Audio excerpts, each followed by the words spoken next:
오늘은 가룟 유다를 통해서 반면교사의 교훈을 받기를 원합니다. 가롯이란 말은 유다 고향의 이름입니다. 성경에서는 그리옷으로 표현하고 있습니다. 가롯 유다는 분명히 예수님께서 가까이 두시기 위해 선택하신 12제자 중에 한 사람입니다. 그러므로 예수님과 함께 동고동락했고 주님 가까이서 주의 모든 말씀을 듣고 보고한 사람입니다. 그리고 예수님께서 행하신 모든 기적들과 놀라운 일들을 자기도 직접 체험한 사람입니다. 뿐만 아니라 누가복음 9장 1, 2절에 의하면 예수께서 12제자를 불러 모으사, 그러니까 이 12명 안에 유다도 들어가는 거죠. 모든 귀신을 제어하며 병을 고치는 능력과 권위를 주시고 하나님의 나라를 전파하며 앓는 자를 고치게 하려고 내보내셨다고 합니다. 그러니까 이때 유다도 나간 거죠. 그래서 주님이 주신 능력과 권위로 귀신을 쫓아내고 병을 고치는 그것을 직접 체험한 사람이 유다입니다.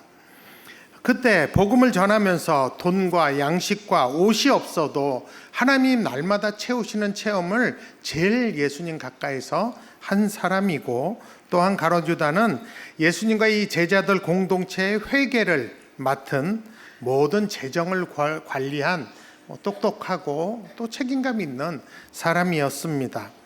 이와 같이 다른 제자들처럼 나름 수고한 이 가롯 유다가 왜 우리에게는 나쁜 사람일까요? 그것은 예수님을 팔아넘긴 사실 때문일 것입니다. 그렇다면 제자 가롯 유다가 언제부터 변하기 시작했을까요? 처음부터 나쁜 놈은 아니잖아요.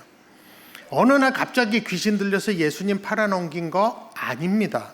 성경을 잘 읽어보시면 유다가 처음부터 그런 사람 절대 아니었습니다. 분명히 그도 처음에는 예수님의 제자로 은혜를 받고 또 헌신적으로 예수님을 도와서 사역한 사람입니다. 그런데 예수님의 인기가 점점 올라가고 나름 유명인이 되시고 난 후에 당연히 예수님을 후원하는 그 후원들도 많이 늘었을 것입니다. 그러면서 자기가 관리하는 돈의 액수가 점점 늘어갔겠죠. 그런데 어느 날 이러고 보니까 우리 자기 주인이신 예수님이 사실 같이 제일 측근으로 고생하는 자신들을 위해서는 뭔가 챙기는 것 같은 느낌을 안 받았을 수 있어요.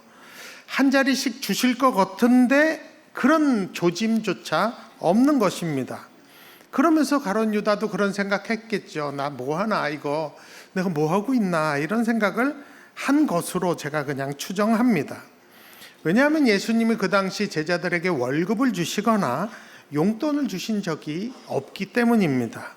더군다나 다른 11제자는 다 갈릴리 출신이에요. 근데 이 가롯 유다만 갈릴리 출신이 아닙니다. 그래서 그런지 모르지만 자기가 필요할 때 조금씩 공금에 손을 대기 시작했던 것 같습니다. 저도 선교단체에서 오래 일해봤지만 재정사고라는 것은 가난하고 단체가 여유가 없을 때 일어나지 않습니다. 후원이 좀 들어오고 안정적이 될 때 이런 재정사고가 납니다.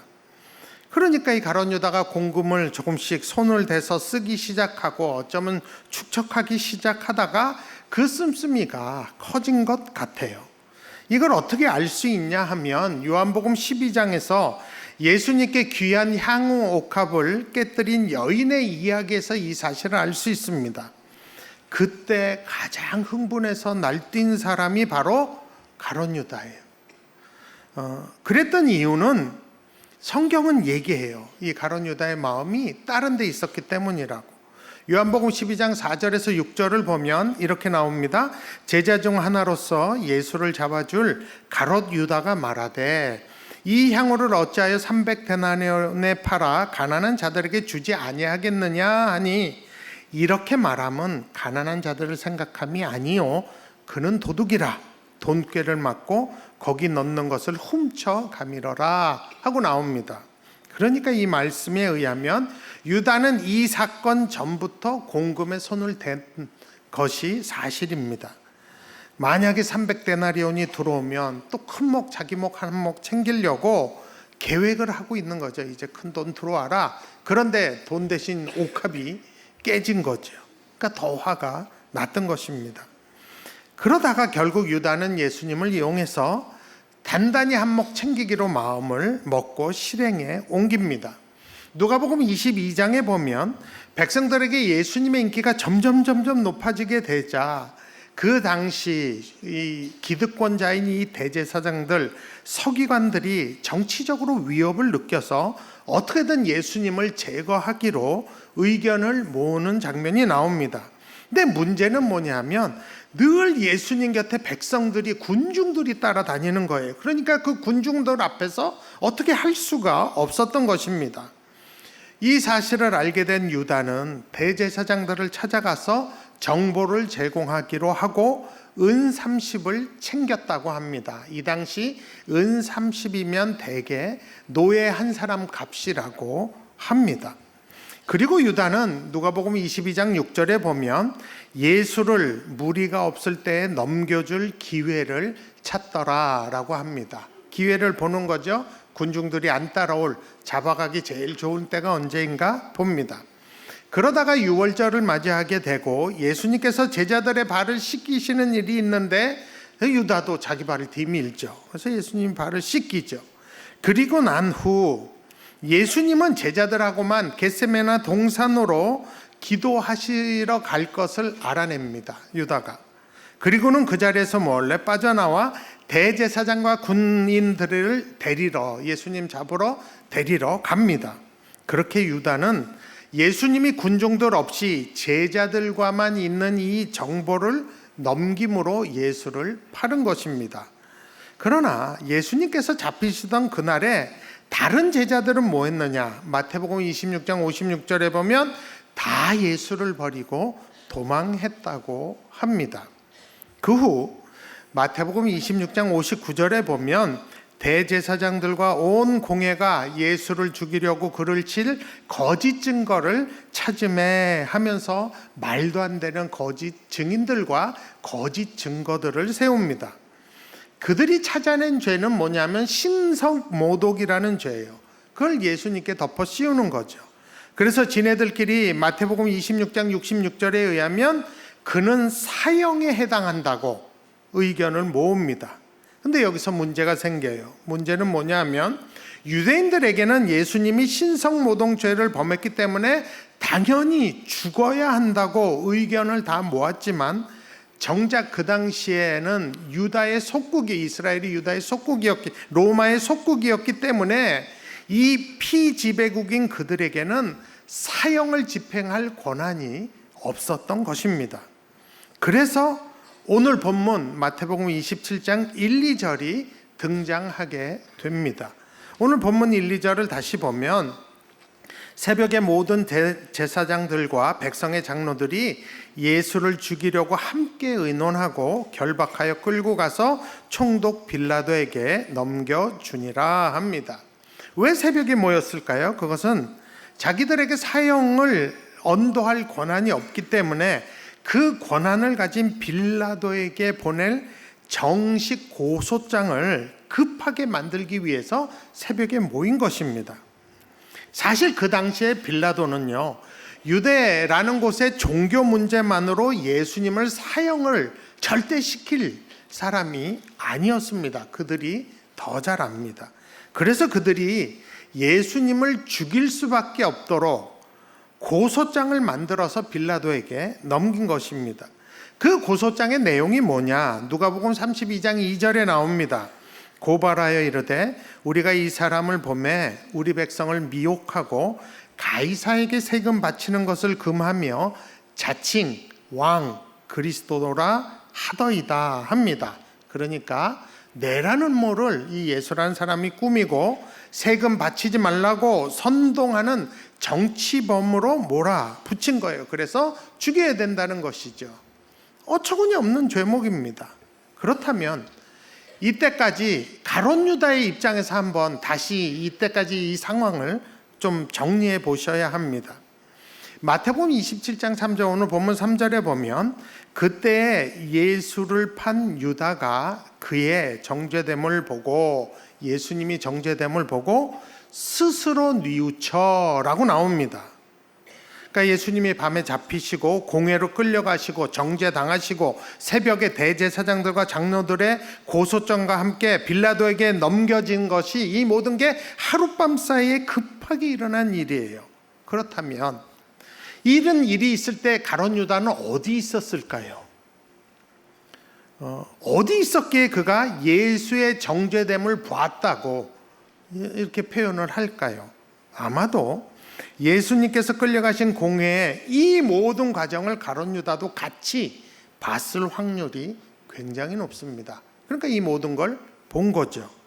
말도 안 되는 거짓 증인들과 거짓 고소로 빌라도에게 넘겨지는 것을 그가 다 본 거예요. 다 알았던 것입니다. 지난 3년 동안 예수님 가까이서 모든 것을 본 유다예요. 그 이 모든 것이 거짓이라는 것은 유다가 너무 잘 알죠. 그리고 예수님이 능히 이 모든 것을 제압할 충분한 능력과 권위가 있다는 것 유다가 알죠. 왜? 3년 동안 봤잖아요.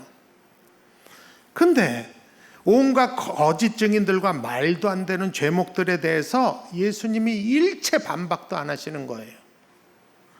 쏴붙이지도 않으세요. 정죄를 당해서 빌라도에게 넘겨가는 것, 그때까지 아무 말씀 안 하시는 거예요. 그러니까 유다는 충격을 받았을 것입니다. 그러니까 갑자기 겁이 났겠죠. 이분이 이런 분이 아닌데, 무서워지겠죠. 정신이 번쩍 들었을지 모릅니다. 그래서 가룟 유다가 한 행동이 오늘 본문 3절과 4절 상반절에 나오죠.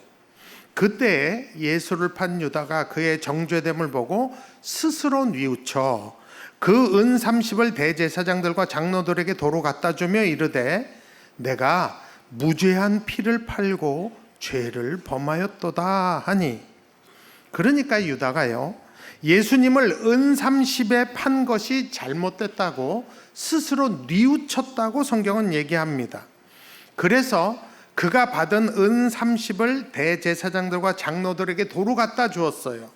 그리고 자기가 뭘 잘못했는지를 자수하는 거죠. 자기가 무죄한 피를 팔고 죄를 범하였도다 라고 말함으로 예수님은 무죄한 분이시고 자기가 잘못했다는 것을 시인하였습니다. 저는 사실 이 유다가 이와 같이 자기 죄를 뉘우치고 은 30을 그들에게 돌려주고 권력자들에게 자기가 무슨 잘못을 했는지 자백하고 예수님의 무죄를 이렇게 이야기한 것은 굉장히 용기 있는 일이라고 생각합니다. 여러분, 사실 이런 일은 이 당시뿐만 아니라 요즘 사회에서도 보기 드문 용기 있는 행동입니다. 그렇죠. 자기가 잘못한 건 뉘우치고 변상할까 하고 자수하여 밝히는 것. 이거 정말 용기 있는 일이죠. 요즘 그런 일 많지 않잖아요. 유다의 이런 행동은 마태복음 26장 33절에 모두 주를 버릴지라도 나는 결코 버리지 않겠나이다라고 자신 있게 말하고 그 자리에서 도망가고 예수님을 3번이나 부인한 베드로보다 훨씬 용기 있는 행동입니다. 또한 26장 35절에 내가 주와 함께 죽을지언정 주를 부인하지 않겠나이다 라고 베드로와 함께 모든 제자가 다 호언장담했다고 나와요, 성경에. 그런데 정장 잡혀가실 때 다 도망갔죠. 그 나머지 11 제자보다도 훨씬 이 유다의 행동은 용기 있었던 것이라고 생각합니다. 뉘우쳐서 은 30 돌려주고 예수님의 무죄를 당당하게 말한 이 유다는 결국 본문 5절에 보면 물러가서 스스로 목매어 죽은지라 라고 그의 생의 마지막을 성경이 말하고 유다는 사라졌습니다. 저는 사실 이 유다의 죽음을 볼 때 참 유다를 변호하고 싶은 마음보다가 아니라 안타까운 마음이 너무 큽니다. 사실 유다가 처음부터 나쁜 놈도 아니고 당당하게 예수님의 12제자로 택함을 받아 예수님과 동고동락한 사람이었어요. 그럼에도 불구하고 우리에게 유다는 아직까지 나쁜 놈이에요. 배신자예요. 배신자의 아이콘이 유다죠. 사실 배신은 유다만 했나요? 12제자 다 했어요. 그 12제자 중에 제일 먼저 뉘우친 게 누굽니까? 유다입니다. 그렇잖아요. 유다가 뉘우칠 때 어떤 제자도 예수님께 돌아오거나 뉘우치지도 않았고 오히려 예수님을 부인했어요. 베드로는. 그렇기 때문에 참 유다가 안타깝죠. 그래서 저는 이 유다를 통해서 우리가 반면교사의 교훈을 받아야 된다고 생각합니다. 반면교사, 그가 준 반면교사의 교훈 첫 번째가 뭘까요? 이거예요. 죄와 타협하면 결국 주인을 바꾸게 된다는 사실입니다. 유다가 제자로 부르심을 받아서 예수님 가까이서 같이 살고 친히 보고 친히 배우고 주신 능력도 친히 체험한 사람이었어요. 근데 어느 때 그가 공금에 손을 대기 시작했어요. 처음에야 적당한 이유가 있었겠죠. 타협했겠죠. 내가 돈 관리하니까 별일 없을 거고 나중에 내가 채워놓으면 될 거라고 그렇게 생각했을 거예요. 여러분, 공금 횡령하는 사람 모두 다 그렇게 처음에 생각합니다. 그런데 그 횟수가 늘면서 돈이 들어올 때마다 이 챙기는 게 쏠쏠이 재밌는 거예요. 여러분, 예수님이 이거 모르셨을까요? 어떻게 생각하세요? 예수님 모르셨을까요? 저는 아셨을 거라고 생각해요. 근데 모두 앞에서 공박 주지 않으시고 아마 비공식적으로 여러 가지 일로 유다를 타일르셨을 것 같아요. 기회를 주셨을 것 같아요. 근데 횡령 액수가 커질수록 이 유다는 예수님의 말과 예수님보단 돈이 더 좋아진 거예요. 그래서 예수님이 뭐라고 해도 무시가 되는 거예요. 사랑과 존경과 순종의 대상이 예수님에게서 서서히 돈으로 변경되어진 것입니다. 그래서 결국 그는 대중들이 없는 시간과 장소에 대한 정보를 팔고 한몫을 챙기기로 한 결정까지 한 거죠. 여러분, 이 결정은 그의 주인이 예수님이 더 이상 아니라는 증거예요. 돈이 그 사람의 주인이라는 증거입니다. 완전히 돈 쪽으로 넘어간 것이에요. 여러분, 우리가 적은 죄라도 이렇게 내버려 두면요, 이게 자라나요. 그러다가 기회가 오면 그게 예수님 주인의 자리 하나님 몰아내고 그게 주인 자리 차지하게 하는 게 사단의 전략입니다. 그러므로 우리는 적은 죄라도 민감해질 필요가 있습니다. 우리가 정말 우리의 주인을 바꾸는 그 지경까지 가지 않도록 우리가 깨어서 신경 쓰고 기도해야 합니다. 여러분, 유다가 제자였어요. 우리랑 같은 그리스도인이었다고요. 근데 그가 어느 날 그렇게 주인을 바꾼 겁니다. 우리는 그 교훈을 그로부터 받아야 합니다. 두 번째, 유다를 향한 반면교사의 교훈은 뉘우침과 회개가 다르다는 거예요. 저 이 말씀 꼭 드리고 싶었어요. 여러분, 유다가요, 아까도 말씀드렸어요. 자기 죄를 뉘우치고 은30을 권력자들에게 돌려주고 자기가 무죄한 피를 판 것이 죄였다고 고백하고 예수님의 무죄를 선포했어요. 굉장히 용기 있는 일이라고 말씀드렸습니다. 그런데 여러분, 유다의 이 행동은 진정한 회개가 아닙니다. 그것은 뉘우침이에요. 뉘우침과 회개는 다른 것이에요. 여러분, 뉘우침은 죄를 해결하는 것이 아니라 유다처럼 더 심해지면 정죄감에 빠져들어 자기 목숨도 버리는 극한 결정도 내릴 수 있습니다. 제가 유다에게 제일 아쉬운 게 이거예요. 왜 예수님을 찾아가지 않았을까? 그는 정말 자기 체면이고 이득이고 다 내려놓고 목숨까지 걸어 대제사장들과 장로들 앞에 가서 은30에 도로 던져놓고 자수할 용기가 있었다면 왜 예수님께 가서 무릎 꿇을 생각은 못했을까? 정말 아쉬워요. 만일 그날 가룟 유다가 내가 정말 죽기 전에 내가 예수 만나서 예수님께 미안하다는 얘기하고 그러고 죽더라도 죽자 이러고 예수님 어디 있는지 아니까, 아니면 예수님 골고다 언덕 가실 때 그 옆에 서서 기다리다가 예수님 옆에서 십자가라도 같이 지고 제가 잘못했다고 이거 제가 져야 될 십자가라고, 날 용서해달라고 이렇게 얼마든지 얘기할 수 있지 않았을까요? 그러면 예수님이 뭐라 그러실 것 같아요? 늦었다 그럴 것 같아요? 아니요. 예수님이요, 유다가 자기를 팔 것 아시면서도 그의 발을 씻기신 분이에요. 또 유다가 군인들 데리고 자기 잡으러 왔을 때 마지막으로 예수님이 유다에게 하신 호칭이 있어요. 마태복음 26장 50절, 친구요. 이게 예수님이 유다에게 하신 마지막 호칭이에요. 친구요, 야 이 왼수야, 이거 아니라 친구요. 이 나쁜 자식아, 이거 아니고 친구요 였어요. 또 예수님은 오른밤 치면 왼밤도 돌려대라고 하셨고 70번씩 7번이라도 용서하라고 가르치신 분입니다. 십자가 우편의 강도를 진짜 기꺼이 용서하시고 낙원으로 인도하신 분이 우리 예수님이세요.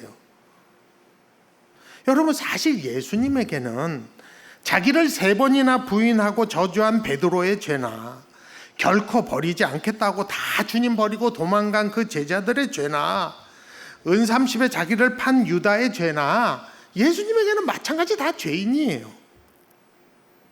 그래서 우리 예수님은 그 죄를 사하시고 하나님과 회복하기 위해서 다른 어떤 거짓 증언에도 대꾸 안 하시고 어떤 권능도 쓰지 않으시고 도리어 도수장으로 끌려가는 양처럼 지금 대속하시려고 지금 십자가를 지고 계신 것입니다.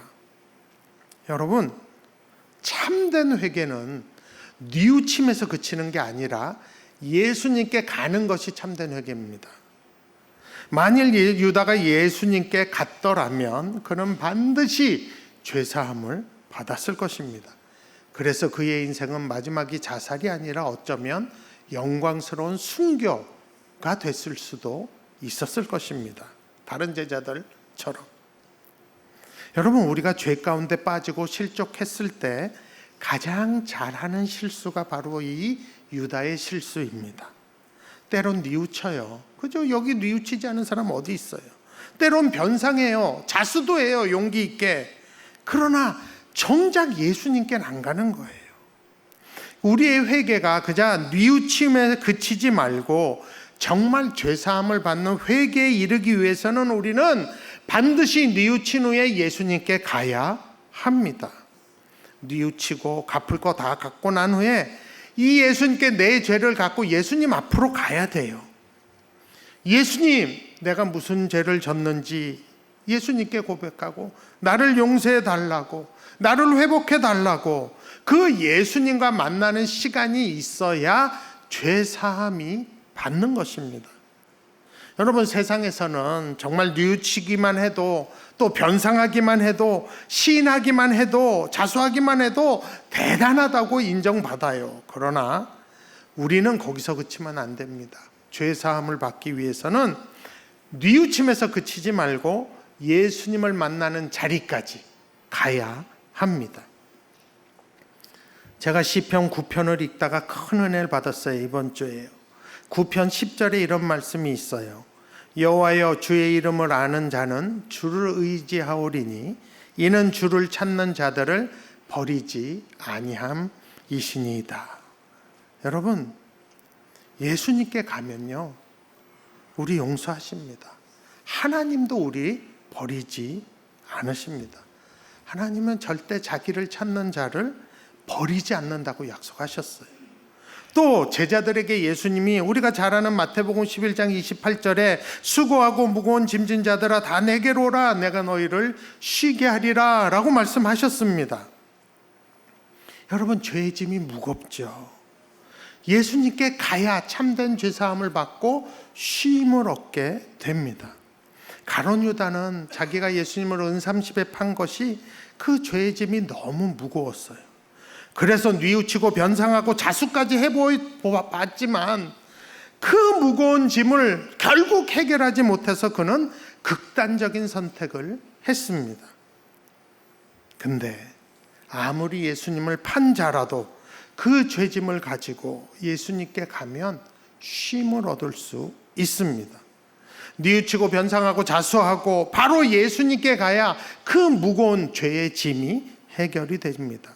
그렇지 않으면 그 죄의 짐으로 그 정죄감에서 헤어나올 수가 없습니다.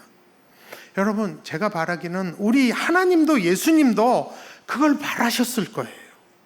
기다렸었을 거예요, 유다를. 제가 이걸 왜 아냐 하면 제가 오래전에 만난 한 그 어머님 때문이에요. 그 어머님이 저한테 은밀하게 이런 부탁을 하셨어요. 이 아들이 하나 있는데 이 아들이 엄마 마음에 대못을 박았대요. 그러니까 극악무도한 짓을 이 사회에서도 받지 못할 짓을 했대요. 그리고는 외국으로 도망갔대요. 아마 걔는 계속 그런 생활을 할 거래요. 그런데 그 어머니가 저한테 눈물을 글썽이며 이런 부탁을 하시더라고요. 목사님, 나는 그 자식이 살았는지 죽었는지도 모른다고. 만일 살아있다면 아무리 사회적으로는 나쁜 놈이라 할지라도 나 걔 얼굴 한번 보게 기도해달라고. 그렇게 저에게 기도 부탁을 하셨어요. 저는 거기서 부모의 마음을 봤어요. 그리고 거기서 저는 하나님 아버지의 마음을 느꼈어요. 우리가 아무리 죽일 놈이라도 하나님 우리 기다리시는구나. 우리 보고 싶어 하시는구나. 어머니도 이런데 우리 하나님 아버지 오죽하실까 하는 마음 들었습니다. 사랑하는 높은 뜻 푸른 교회 성도 여러분, 우리는 연약하고 쉽게 넘어집니다. 내 속에 은근히 죄를 즐기는 게 있어요. 그런 죄가 거의 있어요. 그게 가만 내비두면 언젠가는 주인을 바꿀 수도 있는데도 그걸 좀 방치하는 어리석음이 우리 안에 있습니다. 제 안에 있어요. 근데 또 우리 안에 또 양심이란 게 있어갖고 뉘우치기도 해요. 근데 그 뉘우침이 회개인 것으로 착각해요. 그리고 타협합니다. 그리고 결국 예수님께까지는 안 가요. 그러나 참된 회개는 예수님께 가야 합니다. 주님 앞에 가서 내가 뭘 뉘우치는지 고백하고 다시 나를 온전케 해주시도록 은혜를 구해야 합니다. 성부 하나님도 성자 예수님도 우리가 죄짐을 지고서 당신에게 오기를 기다리고 계십니다. 성령 하나님은 우리가 그렇게 하도록 우리가 결정하면 우리를 도와주실 것입니다.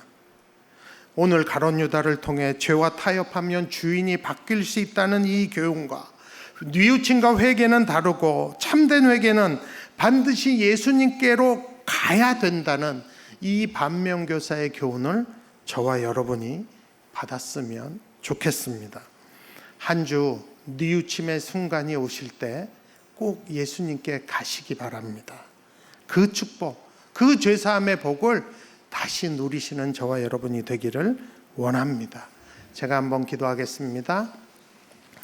하나님, 오늘 가룟 유다를 통해 두 가지 반면교사의 교훈을 받습니다. 하나님, 우리 안에 죄를 즐기는 나쁜 습성이 있습니다. 언젠간 주인이 바뀔지도 모르는 것 알면서도 즐기려 하는 어리석음이 있습니다. 하나님, 우리에게 이것을 알아챌 수 있는 지혜 주시고 뉘우침에 그치는 것이 아니라 예수님께 가서 회개하는 그 자리까지 가는, 무거운 짐을 벗어버리는 그 자리까지 가는 그 복을 허락하여 주옵소서. 예수님 이름으로 기도합니다.